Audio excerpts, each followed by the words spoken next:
যারাই ক্ষমতায় যায় মানুষকে ধোঁকা দেয়, তোমার কথা বলে আল্লাহ আল্লাহ এদেশে একটা ওমরের মতো নেতৃত্ব দিয়ে বাংলাকে একটা ঝাঁকুনি দিয়ে ইসলামের পতাকা উড়ায় দাও আল্লাহ। আমরা ক্ষমতায় গিয়ে আমরা অনেক কিছু করব তা চাই না, আমরা শুধু চাই কোরআন এবং সুন্নাহর রাজ কায়েম হোক, কোরআনের আইন চালু হোক, দেশে শান্তি ফিরে আসুক, এটাই চাই। আল্লাহ সরকারকে কথা বোঝার তৌফিক দাও। আয় আল্লাহ, আওয়ামী লীগ, বিএনপি, অন্যান্য যত পার্টি আছে সমস্ত দলের জন্য আমরা দোয়া করি আল্লাহ। বাংলাদেশে যত দল আছে সকলকে ইসলামী আন্দোলন করার তৌফিক দাও আল্লাহ।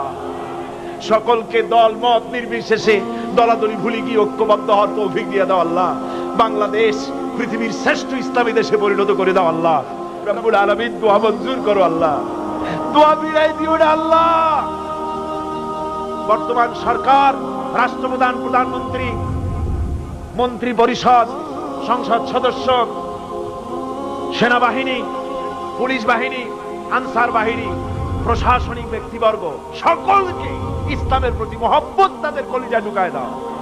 বাংলাদেশে যত সাংবাদিক আছে সমস্ত সাংবাদিকদেরকে বোঝার তৌফিক দাও, ইসলাম ছাড়া উপায় নাই, একথা বোঝার তৌফিক দাও। আমরা সকলের জন্য দোয়া করি, ছাত্র, শিক্ষক, মেহনতি জনতা, রাজনৈতিক দল, সবার জন্য দোয়া করি আল্লাহ, সকলকে ইসলামে আসার তৌফিক দান করে দাও।